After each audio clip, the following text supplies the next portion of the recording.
that tells of how much of a man you are. And it's a gospel that we believe for a long time. So this is one of those poems that you write when you're in that moment. So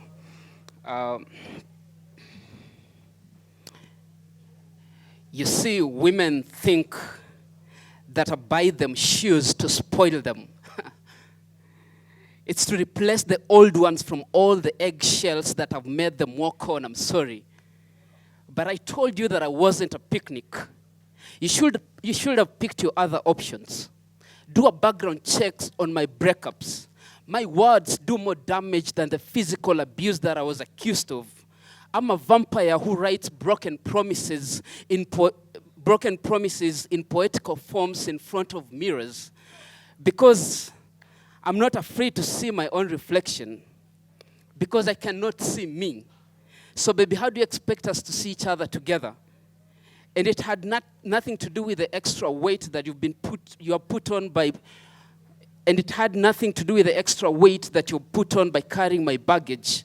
I was just waiting for the right time to break your heart, which is when you give your heart to me, and after all the years of praying, you'll think that I've been asking for forgiveness. I was just looking for my next prey. She's probably that fine-looking individual who hasn't had a father in her life long enough to teach her about men like me. Hi, my name is Desmond, and I'm a recovering sexist. You see, you actually mentioned earlier where you grow up, and when you cry as a man, you're told that you're not supposed to cry because you are showing characteristics that women are supposed to show.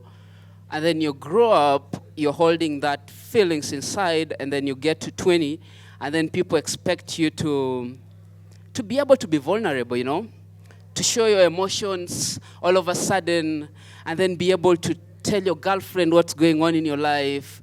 And I was one of those guys, and I got to a point whereby I ran into a huge depression. That's somewhere in 2013. And I tried to, take pills and shit and try to kill yourself and shit. But this is one of those poems that I wrote at that point. So here goes. I don't know much about giving birth, about carrying a pregnancy, about being a woman. I don't know what mothers go through when they see their babies dangling on trees. Our babies are killing themselves. Our babies are leaving us. Our babies are jumping from buildings, overdosing on pills. You see, I don't know much about life, but I know that what death smells like. I've played hopscotch in the rain with it. I know the smell of a mortuary. I know the smell of caskets and dead bodies. I have taken death on date, gave her a surprise kiss, and watched the scars my pillow has soaked enough tsunamis of tears. Lately, they act waterproof. Lately, they don't cushion me anymore. I don't know much about life. I know what it means to feel lonely in a room full of people.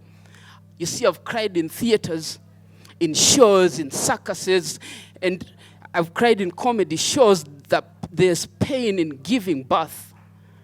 There's pain in raising kids who will commit suicide.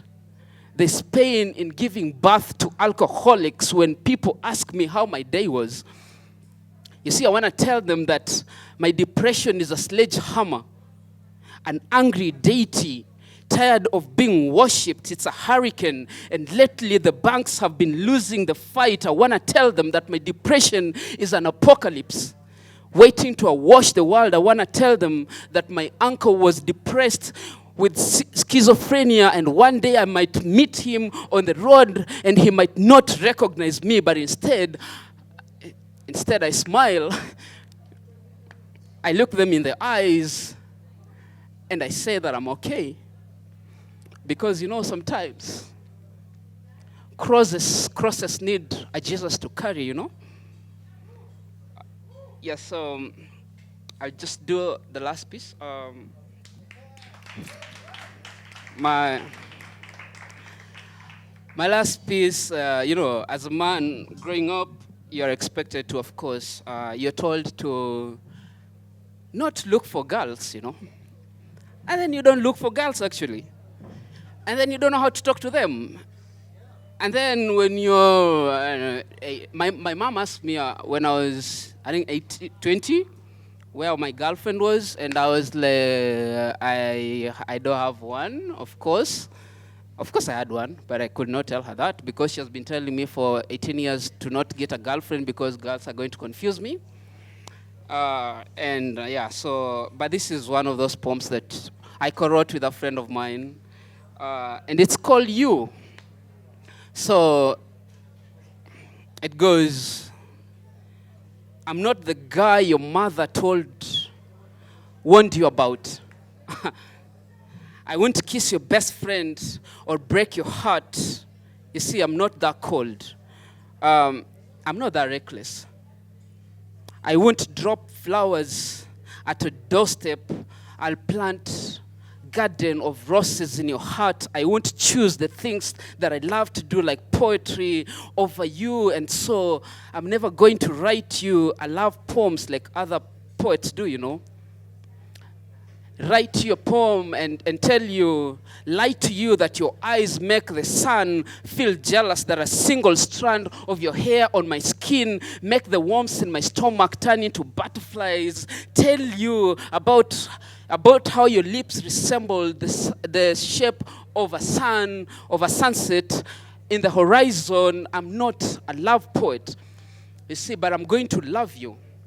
I will love you more than anything else in the world. I'll kiss you when you cry in the rain. I'm going to stab your soul with a love so intense that you'll bleed out all the memories of your ex. I'll stand by you until the forces of gravity reverses and you will remain there standing, hanging in the middle of the space, not counting the stars, the stars in the sky. And we'll be there staring at the galaxies because, the first time that you said hello, it felt as though pterodactyls were flapping their wings against the corridors of my stomach. That day, Cupid didn't have an arrow large enough to hold a love this size, so he hijacked a plane and flew it into my chest. You make me want to jump off the highest building in the city just to prove that I'm invincible when I'm next to you. I'm saying, don't text me, or instant message me. Trust it's important that I hear your voice today. It's crucial that we speak today. And if I say that I really, really, really wanted to get to know you, it will be an understatement. I want to pour your thoughts into a wine glass and sip them slowly like I'm on vacation. I want to light candles and bath for hours in secrets that you've never had the courage to say out loud. I'm ready to grab onto your dreams and jump into a pool head first just to see if hope still floats, Sorry, I want to float next to you. And I'm talking 10 feet above cumulus clouds so no one can rain on our parade. And I know what you're thinking, that I'm just some lovesick fool, But tell me, what would you do if you saw the most beautiful flower? I mean, a flower so beautiful.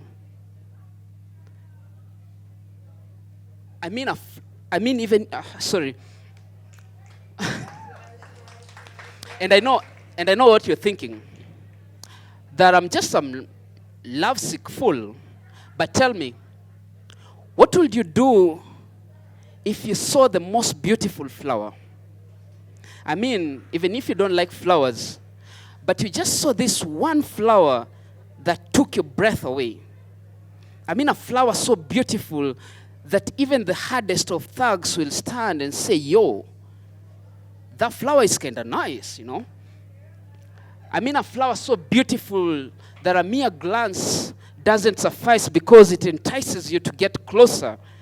What would you do? Would you pick the flower, or would you leave it there so that someone can see it too? Thank you very much.